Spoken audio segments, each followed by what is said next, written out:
Olá, apaixonado pela literatura, tudo bem? Aqui é o professor Átila Almada e você está no canal da Almada Consultoria, o melhor lugar para você aprender sobre os grandes autores da língua portuguesa e de outros idiomas também. Hoje nós vamos falar sobre um gênero literário que conquistou mentes e corações no Brasil a partir do século XIX. Este gênero, o romance. Quer saber mais sobre isso? Bom, antes de entrarmos no assunto, não se esqueça de se inscrever aqui no canal, de deixar o seu gostei, o seu comentário, ativar as notificações para saber sempre que vier conteúdo novo para você. Vamos agora falar do romance, como ele chegou ao Brasil ou por que ele chegou ao Brasil e de que maneiras se tornou tão popular aqui no nosso país. Venha conosco. Para entender a chegada do romance ao Brasil, nós precisamos falar um pouquinho de história. A publicação de livros ou a expansão dos livros que circulavam pela Europa, ela começa muitos séculos antes de o romance chegar ao Brasil. A expansão dos livros, ela começa, obviamente, com o declínio da Idade Média, em que os livros praticamente não circulavam. Tivemos situações desde o feudalismo até o total controle da Igreja Católica, mas um marco importante disso é a invenção da imprensa. Não confunda aqui imprensa com jornalismo. Imprensa era a máquina de, vamos colocar assim, imprimir ou colocar no papel as letras, os tipos. Foi criada por Gutenberg na primeira metade do século XV, lá por 1440. Obviamente era muito mais lento do que hoje, porque você tinha que prensar no papel, letra por letra, demorava muito, mas possibilitava que aquilo gerasse outras cópias e fosse uma coisa um pouquinho mais fácil de multiplicar, digamos assim, do que era antes. Porque antes da invenção da imprensa, o que circulava de livro circulava pelas figuras dos copistas. E se você está pensando que copista tem a ver com cópia, tem mesmo. Os livros circulavam praticamente todos à mão. E quem é que copiava livros à mão? Os monges, né? Normalmente você tinha a figura do monge copista dentro da Igreja Católica, dentro dos mosteiros, os caras chegavam a copiar inclusive a própria Bíblia manuscrita. Por isso que muitos livros antigos, de antes da invenção da imprensa, que sobreviveram e chegaram até nós, às vezes encontram pequenas divergências, porque passaram pelos copistas para depois chegar à versão já de circulação mais ampla, a versão feita pela imprensa, a versão com a letra, digamos, padrão. Esses copistas, como não tinham letras iguais, às vezes entendiam uma coisa, copiavam outra, muitas vezes um ou outro erro não podia ser apagado, porque você teria que começar do zero, enfim. Então, vieram os copistas, depois veio a imprensa, e com o desenvolvimento da imprensa, com a questão do imprimir, né, colocar as letras no papel e o aprimoramento dessa máquina, começaram a circular volumes, começaram a circular livros em maior quantidade pela Europa. Quando eu digo em maior quantidade, não vamos, porém, nos iludir que era uma circulação democrática e de baixo preço. Embora fosse menos caro do que um livro feito por copista, eu enfatizo que era menos caro, não mais barato. A leitura ainda era muito cara e era inacessível porque grande parte da população, a maioria absoluta dela, aliás, era analfabeta. Tudo bem? Então agora nós vamos dar um pequeno pulo no tempo para entender como é que esses livros, já feitos por imprensa, já com a questão das editoras, chegaram ao Brasil. O Brasil, até o começo do século XIX, era uma colônia de Portugal. A independência veio em 1822. Mas o Brasil não tinha uma editora, não tinha uma imprensa enquanto colônia. Aqui no Brasil circularam alguns periódicos, alguns jornais, por exemplo, nos movimentos independentistas. Exemplo, a Inconfidência Mineira, que chegou a circular ali num contexto bem restrito alguns periódicos, chegou a ter circulação. Mas o Brasil não tinha jornais de publicação contínua, que não se editavam livros, era muito difícil, porque o Brasil não tinha, além de não dispor dessa tecnologia, acabava trazendo essas coisas da Europa. Então não tínhamos nem estrutura, nem dinheiro e talvez nem necessidade, porque aqui no Brasil, se na Europa do final do século XVIII o analfabetismo ainda era de maioria da população, aqui no Brasil era quase de maioria absoluta. Então não havia motivos para ter essa estrutura editorial aqui ainda. Acontece que a coisa começou a mudar no século XIX. No século XIX, a Europa vivia um movimento de domínio de um cara chamado Napoleão Bonaparte. Napoleão Bonaparte, que havia sido à frente do exército revolucionário, o conquistador da Revolução Francesa e consolidado a derrubada da monarquia absoluta. Só que enquanto os franceses esperavam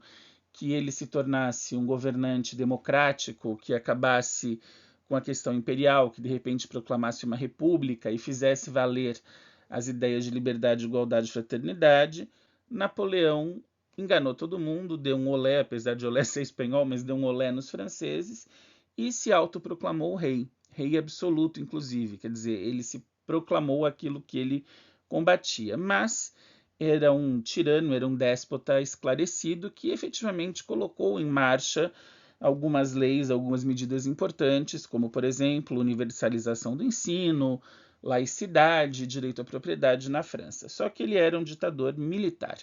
Então, um dos objetivos de Napoleão era conquistar boa parte do território europeu continental, do qual a França fazia parte. E, obviamente, Portugal não escapou. Então, Napoleão Bonaparte queria anexar Portugal aos seus domínios e ameaçou Dom João VI, que era o rei de Portugal à época. E Dom João, que era um rei muito corajoso, grandioso, maravilhoso, magnânimo, ficou ao lado do seu povo, certo? Claro, completamente errado. Dom João não ficou ao lado do seu povo. Ao ser ameaçado por Napoleão, com uma iminente ameaça de invasão, Dom João pegou a família, pegou as coisas, entrou no barquinho e pirulitou-se para o Brasil, chegando no começo de 1808 a Salvador e depois indo para o Rio de Janeiro. Só que ao pirulitar-se, Dom João não veio só com ele a família exatamente, veio uma pequena esquadra, porque afinal ele não era um rei tardado, ele era um rei, ele era o monarca de Portugal. E ele precisava trazer com ele a estrutura, já que a vinda dele, além dessa grande coragem, trouxe uma manobra política muito forte. Que manobra política? Ao chegar ao Rio de Janeiro, Dom João declarou o Rio de Janeiro como capital do Império Português, o que significava que, se Napoleão invadisse o território português, invadisse Lisboa, Portugal continuaria independente, uma vez que a sede do Império estava aqui, estava no Rio de Janeiro. Então, ao colocar a sede da monarquia portuguesa no Rio e declarar o Rio capital do Império, Dom João VI fundou ou trouxe, a imprensa régia brasileira, ainda em 1808. Então, imprensa régia, imprensa real, veio de Portugal e instalou-se aqui no Brasil. A fundação da imprensa régia no Brasil, ainda no ano de 1808, foi o que possibilitou a vinda de jornais, editores, livreiros, porque o Dom João trouxe essa tecnologia, esse maquinário para isso. A Gazeta do Rio de Janeiro, que foi o primeiro periódico do Brasil, começou a circular ainda naquele ano de 1808. Anos mais tarde, em 1815, com a ameaça, que é o que está aqui na charge, do bloqueio continental de Napoleão, quer dizer, de ele fazer efetivamente uma anexação de Portugal, o Dom João elevou o Brasil de colônia, sede do Império, mas ainda o país era uma colônia, e levou o Brasil a Reino Unido, a Portugal e Algarve, ou seja, os três ficaram, Brasil, Portugal e Algarve, como uma bandeira só, um reino só, e daí para frente tem as questões políticas que levaram para a independência, mas este não é o nosso assunto. Eu só fiz esse contexto para você entender que o Brasil só teve condições de começar a publicar jornais e mais para frente livros, graças a essa movimentação política do início do século XIX, que trouxe a família real portuguesa e a sede do reino português para o Brasil. Daí a publicação de livros houve, claro, um certo tempo e um certo cuidado, porque publicar livro, mesmo com a imprensa régia instalada aqui no Brasil, era algo muito caro e tinha que ser um tiro certo. Como assim tinha que ser um tiro certo? Nenhum editor iria gastar os seus tostões, o seu dinheiro, para publicar um livro se esse livro não fosse vender. Então foi encontrada uma alternativa que já estava em curso, inclusive na Europa, para fazer, digamos, testes para o que poderia ou não ser publicado em livro. Esta alternativa era o folhetim. O que é o folhetim? Você já ouviu falar de fascículo de jornal ou de revista? Vou dar um exemplo que acontece hoje, quer dizer, ainda acontece. Na minha época de infância, uns 30 anos atrás, acontecia muito mais. Digamos que você quer comprar uma miniatura de um carro de Fórmula 1. Só que a miniatura grande completa é muito cara. Então o que você faz? Toda semana você vai à banca de jornal, compra um jornal X, dá mais uma certa quantidade em dinheiro, ou algumas vezes vem como um brinde do jornal uma peça do carrinho. E aí toda semana, digamos todo domingo, você compra o jornal, dá a sua quantidade em dinheiro ou recebe o seu brinde, mais uma peça. Uma rodinha, outra rodinha, o aerofólio e tal. Depois de umas 40 semanas, 50 semanas, depende da complexidade, você tem todas as peças e aí você monta o seu carrinho e tem o carrinho completo. Fazendo paralelo, o folhetim era mais ou menos isso. Os folhetins eram suplementos literários que saíam nos jornais do século XIX, em que os capítulos dos livros eram encartados, eram editados e vinham nos jornais. Então, os escritores que gostariam de ser conhecidos, gostariam de, inclusive, testar os seus romances para ver se eles seriam bem recebidos pelo público, faziam isso por meio dos folhetins. Por quê? Dava para medir, por exemplo, a vendagem do jornal, verificar os comentários do público e a aceitação a cada capítulo. Se depois, digamos, de 20 capítulos, 30 capítulos ou quantos tivesse o livro, fosse constatado que houve um aumento na venda do jornal naquele dia, significa então que o livro foi um sucesso, que houve comentários, que houve adesão do público leitor, e se esse sucesso fosse grande o bastante para um editor se interessar, então aquele escritor receberia a proposta de juntar aquele folhetim e publicar em livro, publicar em volume. Daí vem duas curiosidades muito interessantes. A primeira é que muitas vezes os escritores mudavam as suas histórias no meio do caminho, como faz, por exemplo, um autor de novela hoje ao ver a reação do público diante dos capítulos. Então, digamos, eu, Átila, estou escrevendo um romance e vou publicando nos folhetins.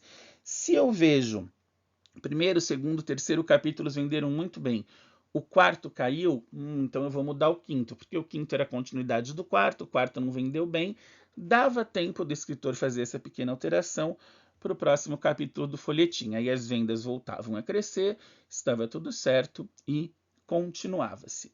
O que acontece então? Você tinha versões diferentes de um mesmo romance. Isso era bem comum, porque muitas vezes dentro do folhetim isso ia mudando, e quando esse autor recebia proposta para publicar em livro, vinha talvez uma terceira ou quarta versão que tinha os ajustes já feitos ao longo do folhetim e outras pequenas mudanças que o autor quisesse publicar, quisesse colocar ali na edição final, no livro.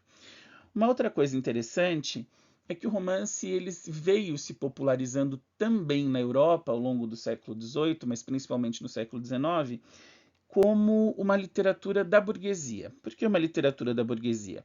Porque o romance, enquanto livro, enquanto volume, ele demandava tempo e ele demandava disposição para ler. Então, normalmente o romance era aquela literatura de meio de tarde, enquanto na estrutura da família burguesa, da família de classe, digamos, média para alta, não família política e nem família clerical, né? Não era família real, não era igreja, era família burguesa urbana. Enquanto o marido trabalhava, enquanto as crianças estudavam ou estavam fazendo tarefas em casa, a mulher ficava parada, ela tinha ali um tempo de ócio, e nesse tempo de ócio, já que as mulheres não trabalhavam na época, elas liam esses livros, elas liam os romances, ou em momentos de folga, de repente, dos maridos, eles também liam. Então o romance era a diversão da família burguesa ali do início do século XIX, e ganhou muita força, ganhou muita popularidade com isso. Daí vem uma coisa interessante, que é uma certa adaptação, um pensamento dos autores em relação ao público, porque essa popularização da literatura, claro, levou muita gente ao desejo de ter sucesso como autor, de ter sucesso como escritor, assim como depois foi a música, assim como hoje é na internet. A popularização do YouTube leva muita gente a querer ter canais aqui para divulgar conteúdos quaisquer, mas em busca de popularidade. Então, você teve ali o surgimento de muitos autores, muitos publicando em folhetins, nem todos, evidentemente, ficaram para a posteridade, mas estes autores precisavam saber quem era o seu público, porque, obviamente, se eles queriam publicar um livro, eles tinham que publicar o folhetim tinha que fazer sucesso, vencidas essas duas etapas, eles poderiam publicar o livro. Então, o autor tinha que pensar em quem iria ler e tentar adaptar, na medida do possível, o seu texto, o seu romance ao gosto do leitor. Muita gente vai dizer, puxa, mas isso é uma espécie de prostituição literária, quer dizer, o cara está escrevendo não pela convicção dele, e sim pela convicção do outro. E onde fica a veia artística? A veia artística não se perde aí? Temos uma discussão interessante. Há quem defenda que produzir literatura pensando só no público descaracteriza a literatura porque o autor deixa de criar personagens com a lógica própria ou com o enredo que eles devem ter e passa a adaptar ao gosto do leitor. Fato é que, independente de acreditar nessa descaracterização ou não do objeto literário em si, uma vez que você tem uma arte que se torna popular, para que ela se mantenha popular, ela deve sim moldar-se, pelo menos em parte, ao gosto do povo. E foi isso que aconteceu com os primeiros romances na Europa e aqui no Brasil. Depois que esses romances, na época ali do romantismo, primeira metade, segunda do século XIX, eu vou explicar mais isso na segunda parte do vídeo. Depois que eles se popularizaram, é que outros autores de gerações seguintes puderam ousar e quebrar essa relação de interesse do público e produzir muito mais pelas próprias convicções literárias, porque aí o romance já estava estabelecido. Aqui no Brasil, essa grande quebra de relação direta com o público veio com Machado de Assis já nos anos 1880. Mas os primeiros romances produzidos antes disso, produzidos desde os anos 1840 a 1850, buscavam sim essa adesão com o público por meio dos folhetins ou por meio dos livros, para que pudesse ter havido, como houve, a popularização do gênero. Eu espero que você tenha gostado deste conteúdo. Reforço aqui o meu pedido para que você deixe o seu gostei, o seu comentário, verifique a sua inscrição. Se não é inscrito, inscreva-se, ative as notificações e aqui pelos comentários também sugira pautas, tire dúvidas. Vai ser muito bom poder atender a sua sugestão em um dos próximos vídeos. Na próxima semana, temos a parte 2, falando de um dos grandes romances publicados no século XIX. Um abraço e até lá!